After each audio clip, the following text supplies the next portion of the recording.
Mesdames et messieurs, la Chine vient de déclarer une alerte et une évacuation d'urgence de son personnel et de ses concitoyens du côté du territoire iranien. La situation est en train de vouloir prendre une nouvelle tournure. C'est la toute première évacuation, juste après la guerre de 40 jours qui a été émise par l'agression israélo-américaine contre l'Iran. Alors, pendant que Washington est en train de voir sur quelle voie, par quel moyen relancer les hostilités contre l'Iran, en se cachant derrière des négociations floutées, pendant que l'Iran continue de durcir le ton. Alors, la Chine surprend le monde. Et nous savons tous les renseignements que la Chine possède. Si une telle pareille situation se présente, ce qui veut dire que la situation est confuse. Oui, la Chine ne peut pas permettre l'évacuation de son personnel et de ses concitoyens, comment dirais-je, d'une manière, voilà. Ce qui veut dire qu'il n'y a jamais de fumée sans feu. Il n'y a pas de fumée sans feu. C'est une évacuation qui a surpris même les pays du Golfe et le monde entier. Alors écoutons voir ce qu'ils nous disent par rapport à ça, par rapport à cette évacuation d'urgence. Ce que la Chine dit sur ce qui vient de se passer ou bien sur leur annonce qu'ils viennent d'effectuer. Mais avant de continuer, mesdames, mesdemoiselles et messieurs, permettez-moi de vous dire bonjour et bonsoir depuis vos positions respectives. Je tiens encore vraiment à vous dire bon heureux et début de week-end à toutes et à tous.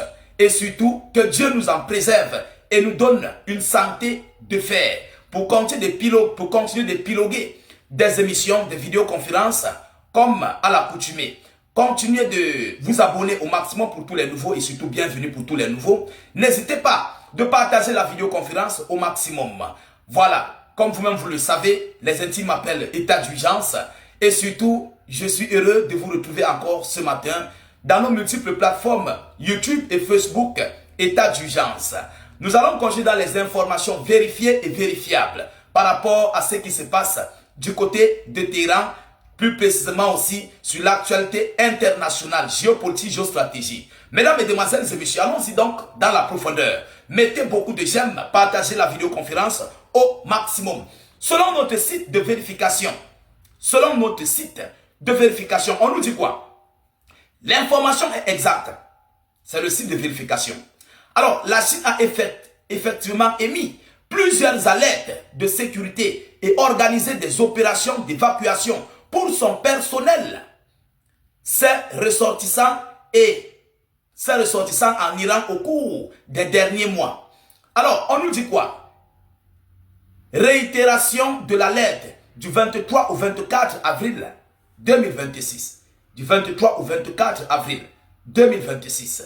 Mesdames et messieurs, l'ambassade de la Chine à Téhéran a réitéré hier le 24, son avertissement demandant aux citoyens chinois de quitter immédiatement l'Iran le plus tôt que possible ou de se déplacer vers des zones sûres. Cette mesure fait suite à l'instabilité persistante liée aux frappes militaires dans la région.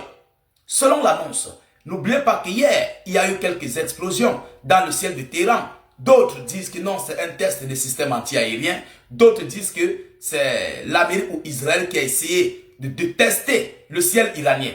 Alors, on ne connaît pas réellement ce qui s'est réellement passé. Mesdames, mesdemoiselles et messieurs, selon la même source, depuis le début des tensions sérieuses en février-mars 2026, plus de 3000 ressortissants chinois ont déjà été évacués d'Iran. Le ministère chinois des Affaires étrangères a maintenu son avis de voyage au niveau le plus élevé, déconseillant formellement tout déplacement vers l'Iran.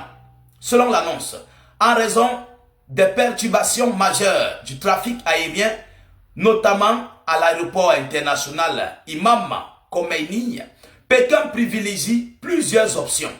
Alors, des évacuations ont été organisées par la route vers les pays voisins, comme l'Azerbaïdjan et l'Arménie. Selon l'annonce, des groupes de citoyens ont été rapatriés directement par des vols coordonnés par les missions diplomatiques chinoises. Selon l'annonce qui a été faite, donc vous constatez que la Chine est dans son sérieux dans cette affaire-là. Il n'y a jamais de fumée sans feu. Jamais de fumée sans feu. La Chine justifie ces mesures par une situation régionale fragile, complexe et volatile. Les autorités chinoises recommandent à ceux qui ne peuvent pas partir immédiatement de s'éloigner des sites sensibles, installations militaires et étatiques, s'enregistrer quotidiennement auprès de l'ambassade via l'application consulaire 12 308, stocker des provisions essentielles et rester extrêmement discret. Selon l'annonce qui a été faite, voilà ce que la Chine déclare pour ses concitoyens. N'oubliez pas que la Chine a alerté à la délégation iranienne, aux hautes autorités iraniennes, que Washington préparerait des frappes ciblées contre la délégation iranienne au Pakistan. Ne l'oubliez pas. Et je crois que ça serait une entrée en guerre pour cette deuxième phase de ce conflit. Oui, parce que les Chinois ont une base de renseignement très efficace. Ça, il faut le dire, il faut le reconnaître. La Chine a des renseignements très efficaces.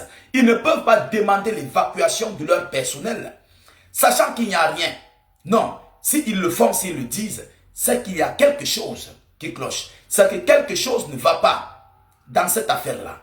Alors, est-ce que l'Amérique se prépare à passer désormais à l'acte? Que moi j'appellerais un acte suicidaire pour l'Amérique et Israël. Est-ce que tel est le cas? Mesdames, Mesdemoiselles et Messieurs, nous sommes en train d'assister ici à une phase très critique de la sous-région du Moyen-Orient. Et je tiens à rappeler encore une fois de plus que la Chine est le premier pays, après la guerre des 40 jours, des 41 ou 43 jours, la Chine est le premier pays à exhorter ses habitants à évacuer l'Iran. C'est très important de le souligner. Oui, c'est très important. Vous comprenez? Alors, face à cette situation, on ne connaît pas encore ce qui va se passer parce que la situation est confuse en ce moment très précis. Elle est hautement confuse. On ne sait pas la réalité du terrain, comment les choses vont se passer, si est-ce que les négociations vont bien se passer. Et il y a des rumeurs qui courent que les négociations vont bien se passer, mais je reviendrai avec cette vidéoconférence ici sur notre plateforme État d'urgence. Alors, mesdames, mesdemoiselles et messieurs, n'hésitez pas s'il vous plaît de continuer de partager la vidéoconférence. C'est cette information que j'avais à vous relayer pour ce week-end, ce début de week-end, de ce vendredi plus précisément, dans cette vidéoconférence. Alors, mettez-la partout à travers le monde. Vous savez, notre but, c'est d'informer le million de personnes. Notre but, c'est d'informer le million de personnes. Il faut que je le rappelle, je dois le réitérer. Mesdames, Mesdemoiselles et Messieurs, alors, n'hésitez pas de vous abonner pour tous ceux qui sont nouveaux et nouvelles sur nos multiples canaux de diffusion YouTube et Facebook. Surtout, je vous prie, mesdames, mesdemoiselles et messieurs, de mettre beaucoup de j'aime et de laisser un avis en commentaire. Je vous reviens tout à l'heure pour une prochaine série d'informations. Soyez encore salués une fois de plus. Ciao, ciao.